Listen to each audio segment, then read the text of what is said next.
حضرت عبد المطلب نے جواب دیا، ہمارے اونٹ اور ہمارے مویشیوں کو جو آپ نے بندی بنا لیا ہے، جو آپ نے اپنے قبضے میں لے لیا ہے، اسی کے متعلق سے میں آپ سے بات کرنے کے لیے آیا ہوں، تو آپ ان سب مویشیوں کو ہمارے سپرد کر دیجئے۔ تو یہ سن کر کے ابرہہ نے کہا، اے سردار قریش، میں تو سمجھتا تھا کہ آپ بہت ہی حوصلہ مند شاندار آدمی ہیں، مگر آپ نے مجھ سے اپنی اونٹ کا سوال کر کے میرے نظروں میں اپنا وقار کم کر لیا ہے۔ اونٹ اور بکریوں کی حیثیت ہی کیا ہے، میں تو آپ کے کعبہ کو توڑ کر کے برباد کرنے کے لیے آیا ہوں، معاذ اللہ آپ نے اس کے بارے میں گفتگو نہیں کی۔ حضرت عبد المطلب نے کہا، مجھے تو اپنے اونٹ سے مطلب ہے، کعبہ میرا گھر نہیں ہے بلکہ وہ خدا کا گھر ہے، تو خدا خود اپنے گھر کو بچا لے گا، مجھے کعبہ کا ذرہ برابر بھی فکر نہیں ہے۔ یہ سن کر کے ابرہہ اپنی فرعونی لہجے میں کہنے لگا، اے سردار مکہ سن لیجئے، میں کعبہ کو ڈھا کر رہوں گا، اس کی اینٹ سے اینٹ بجا دوں گا اور روح زمین میں اس کا نام و نشان مٹا دوں گا، کیونکہ مکہ والوں نے میرے گرجا گھر کی بڑی بے حرمتی کی ہے، اس لیے میں اس کا انتقام لینے کے لیے کعبہ کو مسمار یعنی تباہ کر دینا ضروری سمجھتا ہوں۔ حضرت عبد المطلب نے فرمایا، پھر آپ جانے اور خدا جانے میں سفارش کرنے والا کون ہوں۔ اس گفتگو کے بعد ابرہہ نے تمام جانوروں کو واپس دینے کا حکم دے دیا اور عبد المطلب تمام اونٹوں اور بکریوں کو ساتھ لے کر کے اپنے گھر چلے گئے اور مکہ والوں سے فرمایا کہ تم لوگ اپنے اپنے مال مویشیوں کو لے کر کے مکہ سے باہر نکل جاؤ اور پہاڑوں کی چوٹیوں پر چڑھ کر وہیں کہیں چھپ کر پناہ لے لو۔ پھر خود اپنے خاندان کے چند آدمیوں کو لے کر کے حضرت عبد المطلب خانہ کعبہ میں گئے اور دروازے کا حلقہ پکڑ کر کے انتہائی بے قراری سے رو رو کر دربار باری میں اس طرح دعا مانگنے لگے، اے اللہ، بے شک ہر شے اپنے اپنے گھر کی حفاظت کرتا ہے، لہٰذا تو بھی اپنے گھر کی حفاظت فرما اور صلیب والوں اور صلیبیوں کے پجاریوں کے مقابلے میں اپنی تاسوسواروں کی مدد فرما۔ حضرت عبد المطلب نے یہ دعا مانگی اور اپنے خاندان والوں کو ساتھ لے کر کے پہاڑ کی چوٹی پر چلے گئے اور خدا کی قدرت کا جلوہ دیکھنے لگے۔ ابرہہ جب صبح کو خانہ کعبہ ڈھانے کے لیے اپنے لشکر زرار اور ہاتھیوں کے ساتھ لے کر آیا، جیسے ہی ابرہہ نے اپنے ہاتھی کی قطار کے ساتھ آگے بڑھا اور مقام مخمس میں پہنچا تو خود اس کا ہاتھی جس کا نام محمود تھا ایک دم بیٹھ گیا۔ ابرہہ نے اس کو بہت مارا اور بار بار للکارا مگر ہاتھی نہیں اٹھا۔ اتنے میں قہر الہی ابابیلوں کی شکل میں نمودار ہوا اور ننھے ننھے پرندے جھنڈ کے جھنڈ جن کی چونچ اور پنجوں میں تین تین کنکریاں تھیں سمندر کی جانب سے حرمین کعبہ کی طرف آنے لگیں۔ ابابیل کے لشکر نے ابرہہ کی فوج پر اس قدر زور شور سے سنگباری شروع کر دی کہ انن فنن میں ابرہہ کے لشکر اور اس کے ہاتھی کے پرخچے اڑ گئے۔ ابابیل کی سنگباری خداوند قہر و جبار کے قہر و غضب کی ایسی مار تھی کہ جب کوئی کنکری کسی فیل یعنی ہاتھی سور کے سر پر پڑتی تو اس آدمی کے بدن کو چھیدتی ہوئی ہاتھی کے بدن کے پار ہو جاتی تھی۔ ابرہہ کی فوج کا ایک آدمی بھی زندہ نہیں بچا اور سب کے سب ابرہہ اور اس کے ہاتھیوں سمیت اس طرح ہلاک و برباد ہو گئے کہ ان کے جسم کی بوٹیاں ٹکڑے ٹکڑے ہو کر کے زمین پر بکھر گئیں۔ چنانچہ قرآن مجید کی سورہ فیل میں اللہ تعالیٰ نے اس واقعے کا ذکر کرتے ہوئے فرمایا، یعنی کہ اے محبوب، کیا آپ نے نہیں دیکھا، کیا آپ کے رب نے انہیں ہاتھیوں والوں کا کیا حال کر ڈالا، کیا ان کے داؤں کو تباہ نہ کر ڈالا اور ان پر پرندوں کی ٹکڑیاں بھیجی تاکہ انہیں کنکڑ کے پتھر سے مارے تو انہیں چبائے ہوئے بھینس جیسا بنا ڈالا۔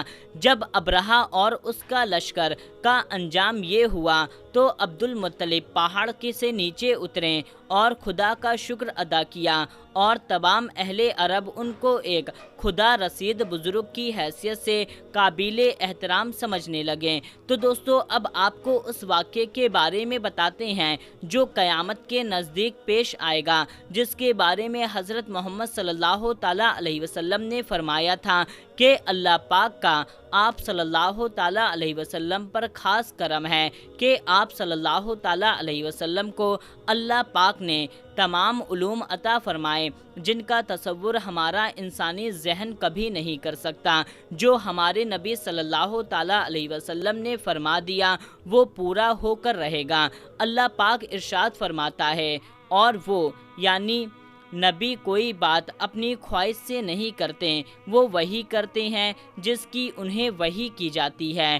اللہ کے علم کے سمندر کے مقابلے میں نبی اکرم صلی اللہ تعالیٰ علیہ وسلم کا علم ایک قطرہ ہے۔ آپ صلی اللہ تعالیٰ علیہ وسلم کا یہ قطرہ تمام مخلوق کے لیے ایک سمندر کے برابر ہے۔ یہ بات سچ ہے کہ ہم آپ صلی اللہ تعالیٰ علیہ وسلم کے علم کے برابر میں اندازہ بھی نہیں لگا سکتے۔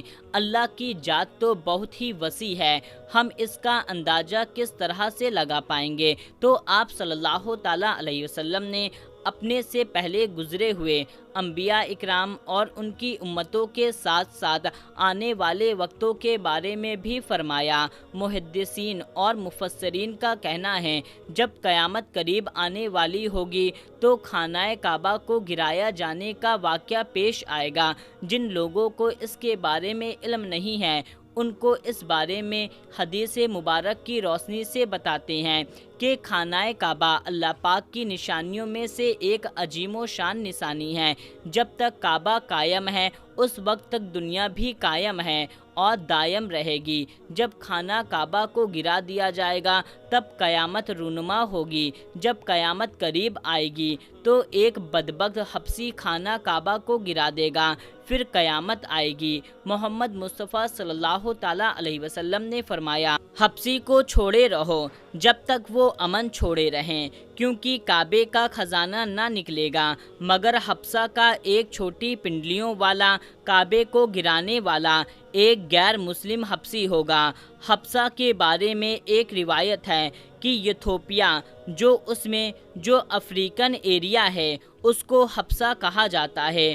حبشہ سے ایک حبشی کعبہ کو گرانے کے ارادے سے اور اس کے نیچے سے خزانہ نکالنے کی نیت سے پوری رات چلے گا یہاں تک کہ وہ کعبے تک پہنچ جائے گا۔ یہ بات مشہور ہے کہ کعبے کے نیچے بہت سارے بادشاہوں کا خزانہ دبا ہوا ہے۔ وہ شخص اسی لالچ میں اسی خزانے کو حاصل کرنے کے لیے خانہ کعبہ کو ڈھائے گا۔ اس کمینے حبشی کے بارے میں آپ صلی اللہ تعالیٰ علیہ وسلم نے ارشاد فرمایا، اس حبشی کی شکل و صورت ایسی ہوگی کہ وہ چھوٹی پنڈلیوں والا ایک حبشی ہوگا جو خانہ کعبہ کو گرائے گا۔ جبکہ بخاری شریف میں آتا ہے کہ لکھا ہے کہ نبی کریم صلی اللہ تعالیٰ علیہ وسلم نے فرمایا، گویا میں اس حبشی کو دیکھ رہا ہوں، وہ کالا اور چوڑی ٹانگوں والا کعبہ کے پتھر اور اینٹ کو اکھاڑ اکھاڑ کر پھینک رہا ہے۔